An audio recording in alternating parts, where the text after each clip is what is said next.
Hello everyone.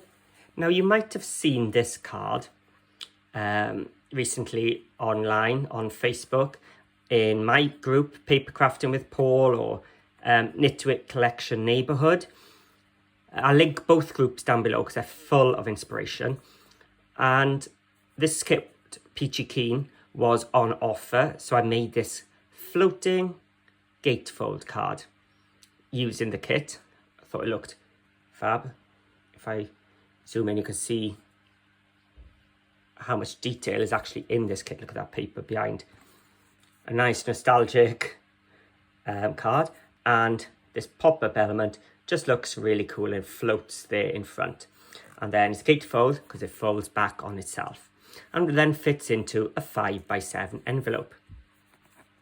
So some people asked how it was made.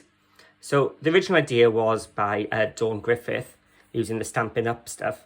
But I did adapt the sizes and everything just to suit the DigiKits really, and a 5x7 envelope just so it would fit into a standard envelope we have over here in the UK. So that's the card. So for this you'll need one piece of cardstock and then whatever papers you want to make it. So I'll take you through all the measurements now. So let's grab our trimmer and we're going to cut our A4 at 11.5 inches.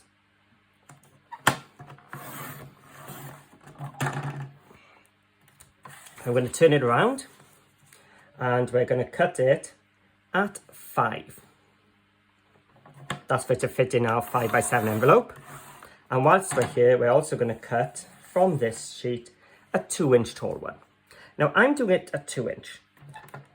It's honestly up to you. If you want a wider one, go wider. If you want a thicker one, you can go thicker. The height isn't important. You just have to adjust your decorative papers later on just to fit the height. But that's not an issue at all.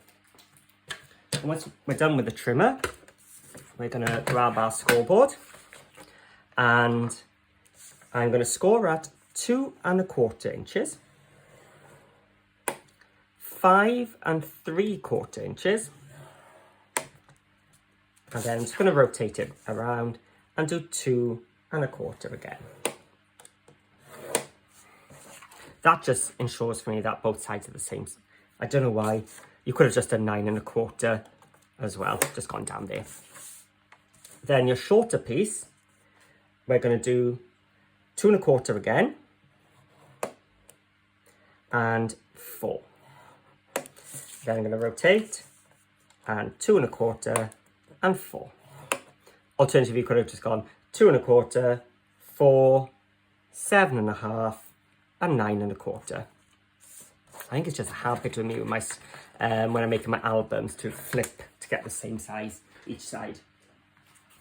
Okay, so although it's a gatefold, it's a very strange gatefold because it's actually the opposite to what we normally do. We usually have our gatefold open in there, but it folds back. So the middle one is going to be a valley. So let's just, if you're interested, this is the Cool Cats Teflon tool. You see me using when I'm using black cardstock because it just doesn't mark and leave you with that shiny scratch. So if you haven't got one, head over to the Cool Cats Crafts website and get your hand on one. I mean, I use it all the time now. There we go. So that's our W shape. And then this one, the two edges, we're going to fold back on themselves and just score nicely. And then the two center, we're just going to bring the middle forward. So I'm folding those two back. So it's going like that. Just burnish. There we go.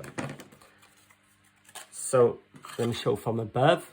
That's what you'll have, and that's just going to stick inside there now. So I need to put my tape in here. Now I could just use glue, but the tape will just keep it in place for me whilst I'm making the rest of the card. So I'm adding tape.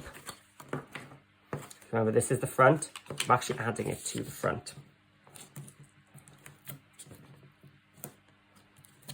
because it is going to fold back on itself. So let me just take this off. And this is now going to line up. So I'm going to fold my two edges back just so I can see a bit clearer. And I'm just going to eyeball it. You can centralize it and measure. You can have it higher, lower. Just if you go high and low, just make sure your topper is still going to fit. And I'm just going to stick it down there. And then fold it back, line up the edge on the other side. And that then will give us that floating element. And that's pretty much the card made. It's just a case now of measuring each area, and I just go down 1/4 inch. But if you want to go less and have a thinner border, that's fine too. But I'm going to use my Nutcracker again. So this is another Knitwit collection. So I'll show you a different one, just to show how different it can look just by changing the kit from that Peachy Keen one I did.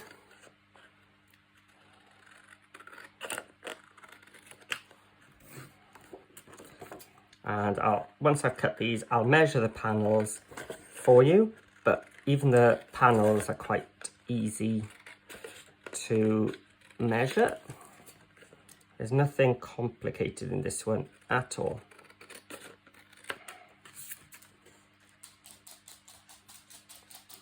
That's my dog, wondering why he's not getting any attention. I'm probably thinking, who am I talking to when there's nobody else in the house? Here we go. Okay. So let's just ink the edges.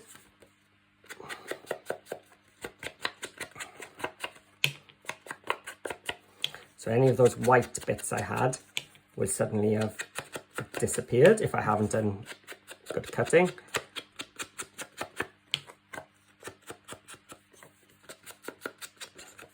Okay, oh, and we might as well do the Nutcracker ones while we're at it. So all these are going to go straight across our card. So they're all going to be 4 3/4 inches tall. So if you're using your scrapbook papers, or you've got an A4 printout from your DigiKit, so if you've just got the green, like I've got the green border here, I'm not sure if you can see it on here, but I have got the green border there as well, so it all ties in. What you're going to do is just cut a strip 4 3/4. I can't remember if I did this, I think I have.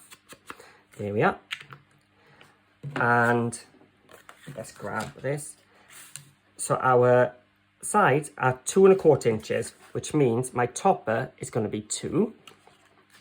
Then the middle portion, I'm going to treat them as 2 separate panels. So they are 3 1/4. So let's get our Nutcrackers on first.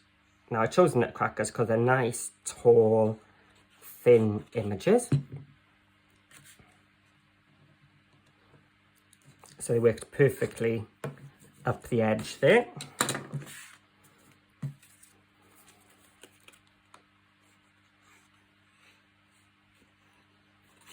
And another Nutcracker. Not quite an army of them, but there we go. And then our panels, we're going to slip behind this bit, and it's going to hide the bits we used to stick down. So you're not going to see that panel. So this bit is actually floating, which is good. So we can get in there and place this down. Now, if you've got your scrapbook papers, like Stamperia or something, you could get a whole scene going right across here. And that would look really nice, just having that pattern continue all the way across.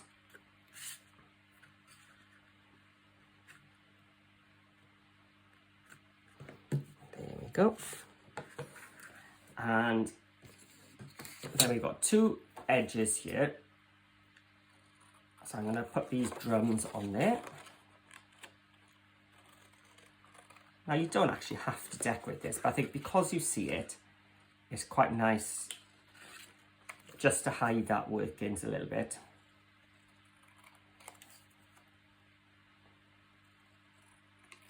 Here we go.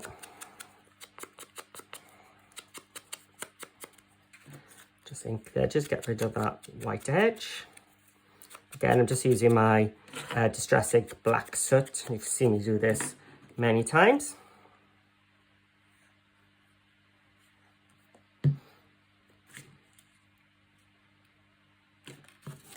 And this one.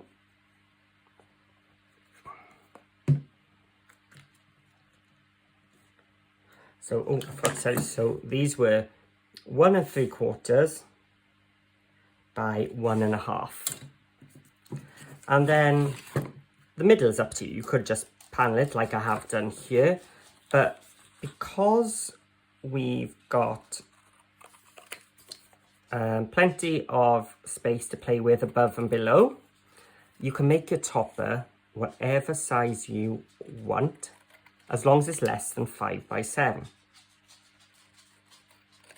So if it is longer than these 2 score lines, just make sure you don't glue past the score lines if it's longer. But I'm just made mine 1/4 of an inch less than between the score lines, so it's 3 1/2 inches.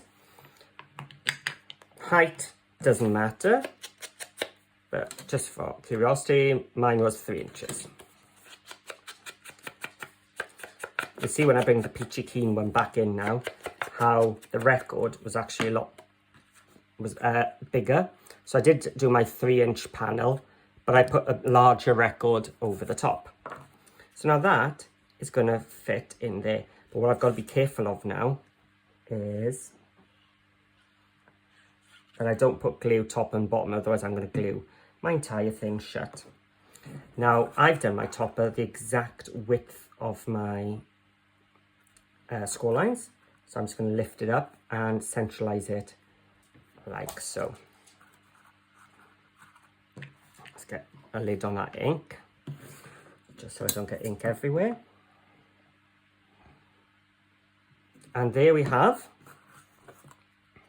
our gatefold, because it's going to fold backwards. There's your gatefold. Oh, I was going to say I'd put a white panel there or there just for writing a sentiment or signing the card. So to go in the envelope, you're just going to put it like that, fold those 2 edges back, and it'll go flat. Then once it opens, it'll just pop up and stand like that. And you can see it does pop out and things like that. So there we go, 2 versions of the pop-out gatefold cards. As always, if you haven't already, please hit that subscribe button. And if you're not a member already, head over to Facebook and join my group, Paper Crafting with Paul. I'll add a link below because you'll see variations of these made by other crafters and some by me as well. And please hit that thumbs up and hit a comment below. It really does mean a lot. I enjoy reading what you think or what you're going to make or any ideas about what you have or tips, tricks. Please write some comments below. I try to answer them all, so please have a go. So thanks again for watching. Happy crafting, and I'll see you all again soon.